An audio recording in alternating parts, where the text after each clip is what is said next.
Hello, আমি রত্বিকা। আমরা এই ফ্ল্যাটটা লাস্ট ইয়ার মার্চ এপ্রিল মাসে নিয়েছি। তারপর আমরা খুঁজছিলাম যে কাকে দিয়ে ইন্টেরিয়ার করানো যায়। তো আমার এক বন্ধুর কাছ থেকে আমরা প্রসেনজিৎদার নাম্বার পাই।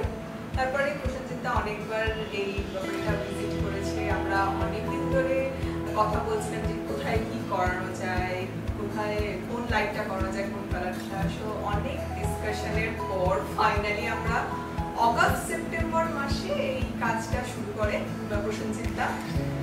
অ্যান্ড আমরা তার 4-5 মাসের মধ্যে আমাদের বাড়িটা হ্যান্ড ওভার পেয়ে যাই। তো খুবই সুন্দর, খুবই পছন্দের, আমাদের যেরকম ওটা চেয়েছিলাম ঠিক সেরকমই। ব্রেকফাস্ট কাউন্টার, তারপরে সোফা, লাইটের কাজ সবই মনের মতন করে দিয়েছে। তো আমরা সেই জন্য খুবই থ্যাঙ্কফুল প্রসেনজিৎদার কাছে। আপনারাও